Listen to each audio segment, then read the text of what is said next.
अमृत academy में आप सभी ऊर्जाशील विद्यार्थियों का हृदय से स्वागत है। इस वीडियो में हम लोग केंद्रीय मंत्रिपरिषद को पढ़ेंगे, उसके बारे में आपको विस्तृत जानकारी देने वाले हैं। इंग्लिश में इसको सेंट्रल काउंसिल ऑफ मिनिस्ट्री के नाम से जाना जाता है। सेंट्रल काउंसिल ऑफ मिनिस्ट्री के बारे में प्रोविजंस आर्टिकल 74 अंडर आर्टिकल 1 में दी गई है।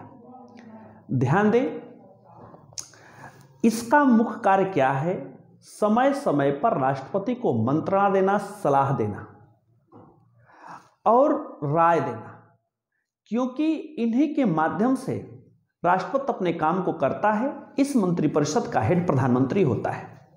ध्यान दें, मूल संविधान में जो वर्णन था वो यह था कि राष्ट्रपति अपने मन से काम करता था, मगर 42वें संविधान संशोधन द्वारा 42वें संविधान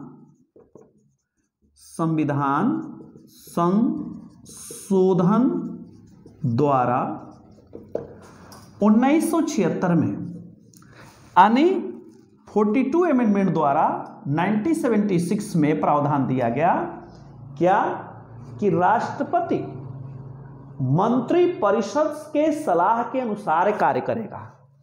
यानी मंत्री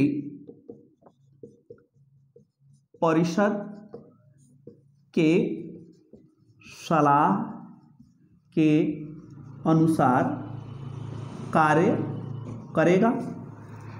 यानी इसका मतलब 76 से पूर्व राष्ट्रपति अपने मन से काम को कर सकता था। इससे पहले अपने मन से काम को कर सकता था, मगर ये बात 42वें संविधान संशोधन 1976 में दी गई। यहां देखें, मंत्रिपरिषद के सलाह के अनुसार राष्ट्रपति काम करेगा, मगर 44वें संविधान संशोधन द्वारा 1978 में 1978 में प्रावधान दिया गया कि राष्ट्रपति मंत्रिपरिषद के सलाह को यानी मंत्रिपरिषद के सलाह को एक बार पुनर्विचार हेतु भेज सकता है। यहां मतलब क्या है? एक बार पुनर्विचार हेतु भेज सकने का मतलब कि एक बार रिव्यू के लिए वो भेज सकता है। यहां पर ये कब दिया गया? 1978 में 44 अमेंडमेंट द्वारा। यहां पर आपको ध्यान देने की जरूरत है। अब जरा देखिए, अनुच्छेद 74 में एक प्रावधान दिया गया है कि एक मंत्रिपरिषद होगा। मंत्रिपरिषद समय समय पर राष्ट्रपति को सलाह मशवरा देगा। मंत्रिपरिषद का जो हेड होगा वो प्रधानमंत्री होगा। प्रधानमंत्री की नियुक्ति यानी ध्यान दीजिएगा, नियुक्ति अपॉइंटमेंट, प्राइम मिनिस्टर का निर्वाचन नहीं होता है, इलेक्शन नहीं होता है, इलेक्टेड नहीं होता है। नियुक्ति अनुच्छेद 75 अंडर आर्टिकल 1 के तहत 75 के तहत राष्ट्रपति करता है। राष्ट्रपति किस अनुच्छेद के तहत करता है? आप बताएंगे कि अनुच्छेद 75 के तहत राष्ट्रपति नियुक्त करता है। किसको? प्राइम मिनिस्टर को। यानी प्राइम मिनिस्टर की नियुक्ति होती है, निर्वाचन नहीं होता है, मनोनयन नहीं होता है, चयन नहीं होता है। तो 75 के तहत राष्ट्रपति करता है। राष्ट्रपति उस व्यक्ति को प्रधानमंत्री के रूप में नियुक्त करता है। राष्ट्रपति उस व्यक्ति को प्रधानमंत्री के रूप में नियुक्त करता है जिसका कि लोकसभा में बहुमत हो। लोकसभा में जिसका बहुमत होगा उसको नियुक्त कर देता है। ध्यान दें, लोकसभा में बहुमत यानी मेजॉरिटी हाउस ऑफ पीपुल में होनी चाहिए। यही नहीं, राष्ट्रपति प्रधानमंत्री के सलाह से अन्य केंद्रीय मंत्रियों को भी नियुक्त करता है। जितने सेंट्रल में मिनिस्टर होंगे, प्राइम मिनिस्टर के एडवाइस से राष्ट्रपति प्रेसिडेंट उसको अपॉइंटमेंट करेगा। यदि लोकसभा में किसी भी दल का बहुमत नहीं हो तो राष्ट्रपति अपने विवेक का इस्तेमाल करते हुए उस व्यक्ति को नियुक्त कर सकता है जो लोकसभा के अंदर अपनी बहुमत को साबित कर दे, यानी फ्लोर ऑफ द हाउस वो मेजॉरिटी को अपनी प्रूफ कर दे। ये बहुत जरूरी होता है राष्ट्रपति के लिए। अगर मान लीजिए वो विवेक क्या होती है? जो सिंगल लार्जेस्ट पार्टी होती है, अभी तक हमारे यहाँ परंपरा यही रही है कि जो सिंगल लार्जेस्ट पार्टी होती है उसी व्यक्ति को प्रधानमंत्री के रूप में नियुक्त किया जाता है। आगे देखें, यह प्रधानमंत्री को विशेषाधिकार है कि किसी भी व्यक्ति को मंत्री बना सकता है और किसी भी पद को दे सकता है। एक प्रश्न आता है, संविधान में मंत्रियों के कितने श्रेणी के बारे में प्रावधान है? आपका उत्तर होगा कि भारतीय संविधान में मंत्रियों के श्रेणी के बारे में कोई प्रावधान नहीं है।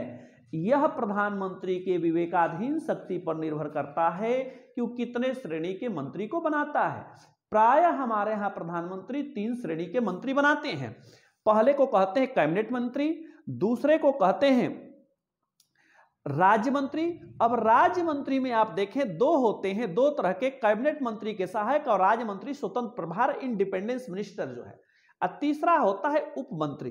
तो कैबिनेट मंत्री, स्टेट मिनिस्टर और वाइस मिनिस्टर इंग्लिश में कहते हैं।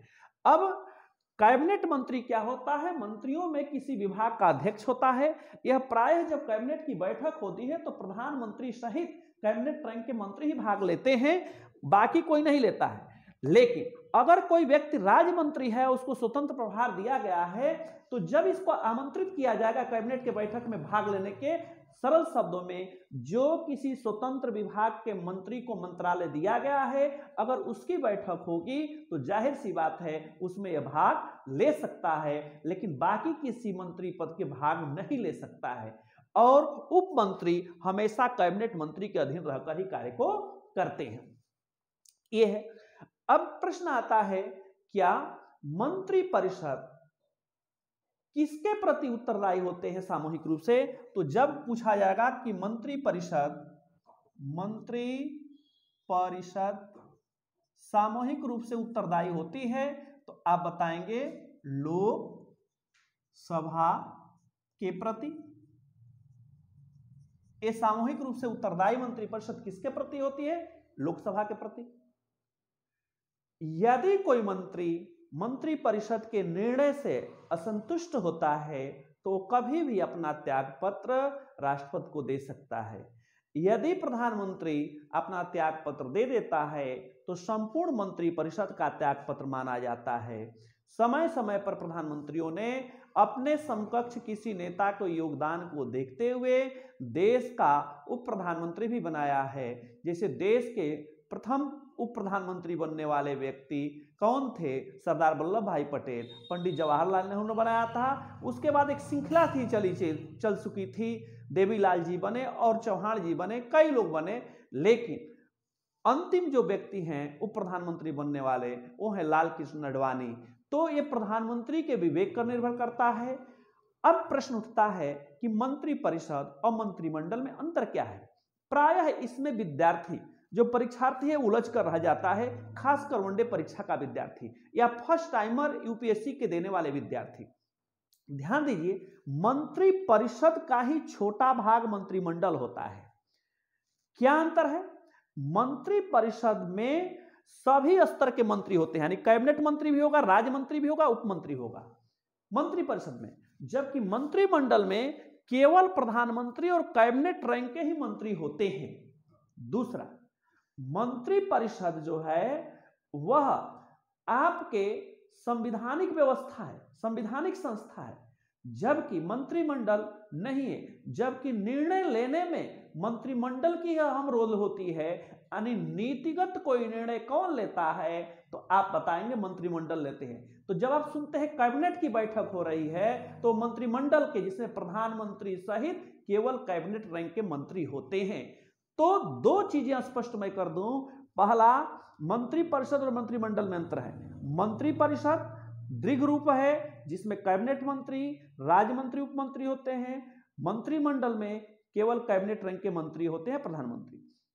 दूसरा, मंत्री परिषद संवैधानिक व्यवस्था है, मंत्रिमंडल संवैधानिक व्यवस्था नहीं है, जबकि नीतिगत निर्णय लेने में मंत्रिमंडल की बहुत महत्वपूर्ण भूमिका होती है।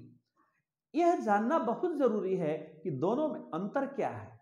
हमारे यहां प्रधानमंत्री दोनों सदनों का सदस्य बन सकता है, या ऐसा भी व्यक्ति बन सकता है जो किसी भी सदन का सदस्य नहीं है, अर्थात वह न लोकसभा का है न राज्यसभा के है, लेकिन वह 6 महीने के अंदर किसी सदन का सदस्य होना जरूरी है।